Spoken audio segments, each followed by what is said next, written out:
A bolt of lightning and a dream of vengeance.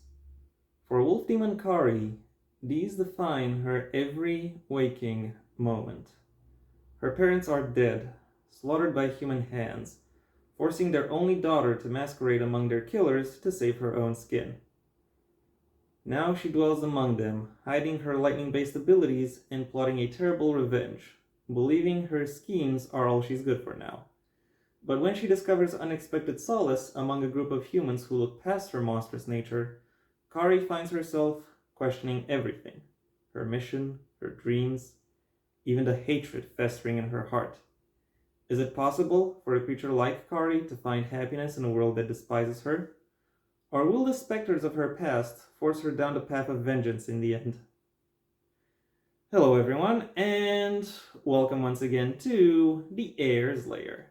I am your host, Jonathan Taylor, and welcome to the first book review of 2025, and also the first, the first in a series of reviews focusing on the Demon Storm series, written by Valerie Storm. And I thought I would start the series where it would be most logical to start it by looking at the first book in the series. I'm gonna have to pick you up here just for a moment. Yeah, you've seen my desk now. Flipping camera. Yeah, Birth of the Storm. Nice looking cover, don't you think? Okay, now time to sit you back down. I swear this performance is getting more and more Brechtian by the, with each iteration. Anyway, so yeah, that was, these are the parameters within which I am currently turning. This is going to be another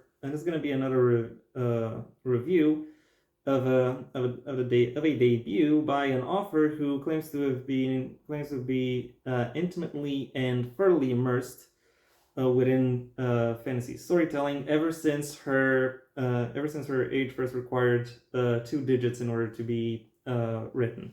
And in fact, in the foreword of this book, it is mentioned that Kari has been a figure of comfort and strength throughout, for Valerie throughout her times of struggle. So it is fair to say that a lot of passion went into making maybe not just this book, but the series as a whole. But how exactly does that passion translate when it comes to the quality of these books? Well, the TLAW for this review is... This book is dark YA fantasy done right.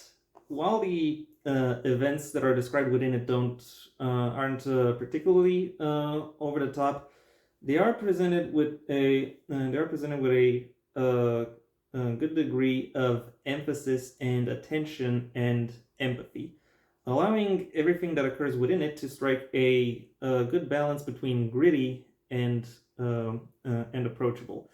You absolutely believe the impact of everything that is that is happening over the course of this story. There are occasions where the flow of it doesn't really receive the best focus that would really allow various moments to stand out. But those moments are somewhat rare. For the most part, this book actually has a good. This author has a good perspective on where to focus her readership's attention. So if you're on the lookout for a female-led fantasy story with a strong cast and then in a somewhat engaging world, then I can quite safely, so far at least, recommend this book. That being said, I do have to issue some content warnings for death, for grief, for discrimination, and for bodily harm. Because yeah, these are things that happen over the course of this book. Anyway, now that I'm done with the general information, it's time I delved into some specifics. The plot of the book follows, as you might have guessed from the synopsis, Kari, a young wolf demon who due to tragedy having been inflicted upon her, loses her parents and is forced to live with the people who have inflicted said tragedy upon her. and she and while she does find her way within this within this setting that fate has forced her in, she nevertheless still struggles between between working within the society that she was forced into, and fulfilling her own desires and fulfilling her own desires and intentions. With pretty much every other character in this cast pushing her either towards integration or isolation. And in fact, this book can quite accurately be summarized as taking the perspective of an outsider, with relation to how groups or associations handle outsiders. Because throughout her adventure, Kari encounters troublemakers who seek to establish dominance, peacekeepers who seek to establish a quiet, even though that freezes inequities in place. People who are genuinely welcoming and helpful. People who are curious and don't have any broader interests. People who are more quietly hostile, aka judgy, etc., etc. Not all of these characters hang around for a long time within the narrative. However, it is safe to say that pretty much everyone contributes to it in some way, either helping Kari along the path she chooses for herself, or subverting that path in some way to some extent. And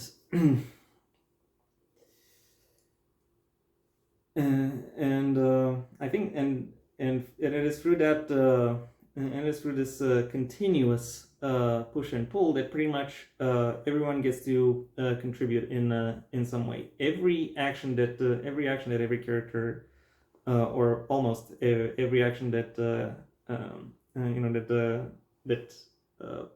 is highlighted over the course of this book ends up having some sort of meaning to the story as a whole, and to and an impact upon Kari and her personal development, which in turn makes the plot itself both more dynamic and more intriguing to follow. That being said, there are moments where this book comes across as a little bit overloaded in terms of there being too many characters with not enough for them to do. I am, however, willing to be a little bit more forgiving in that aspect, in this instance at least, because this book is the first in the series, and it's likely that some of the characters who have been established in this book will come back at some point in the future in a different role, with something else to it's something else that they bring to the table. Where I am a little bit less willing to be forgiving, however, is in the world building, which is in a similar limbo for similar reasons.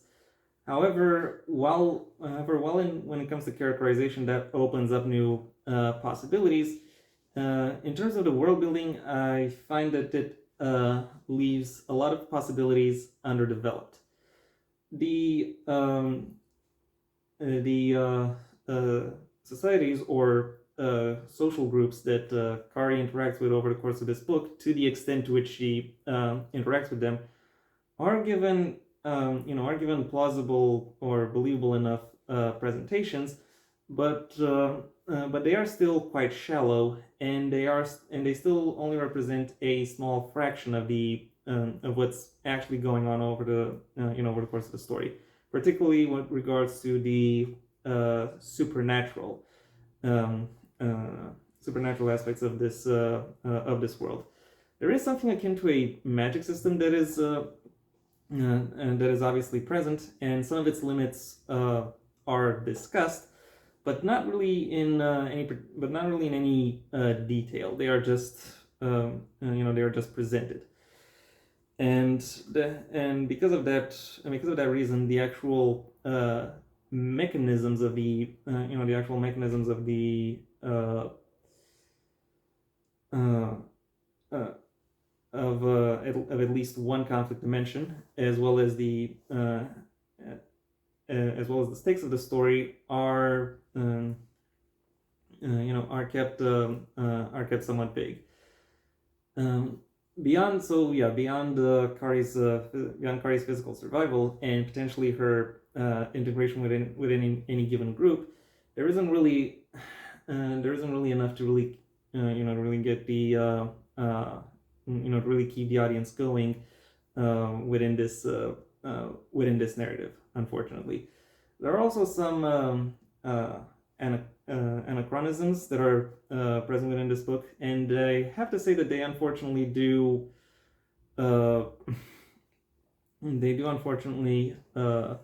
affect the immersion that the author is otherwise quite well adept at establishing.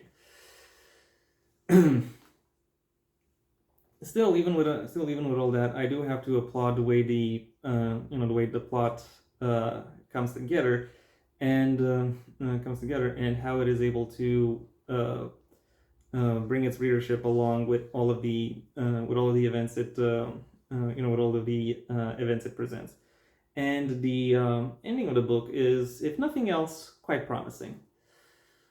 Overall, even though I find the framing of the story to be a little bit lackluster, what it actually presents is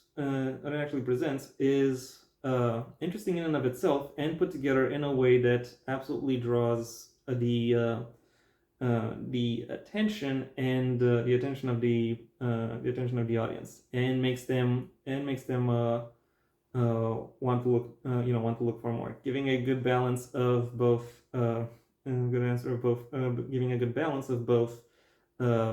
adventure moments and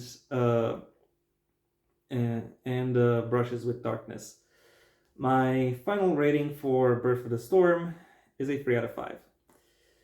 And that was my review. Thank you for your attention. If you enjoyed it, well then please like the video, maybe even share it wherever you think other people will also like the video. If there is anything you'd like to add, either to the book itself or to my review of it, that's what the comment section is for. And if you want to see when my next video gets released, well then please subscribe. And ideally also ring the bell or do whatever else YouTube will ask of you in order to keep you notified. My books, the first of my own Heir to the Empire series, The Next Generation and the Path Not Taken, are available at various book retailers under their respective master links in the description down below. Right past my social media links, which I also suggest you check out should you choose to. I also have a second channel where you can hear me talking about whatever comes to my mind, though it's typically also related to narrative presentations, though outside of the printed word medium. If you're interested in my thoughts on, more of my thoughts on the printed word medium, then I suggest you stay on this channel and go through my extensive backlog of book reviews, writing advice, and miscellaneous connected topics. If none of those interest you, then I suggest you go ahead and do whatever you want with the rest of your day, because it is your day after all. And yeah, that was it for me. Until next time, I am Jonathan Taylor, and this has been the Heir's Lair.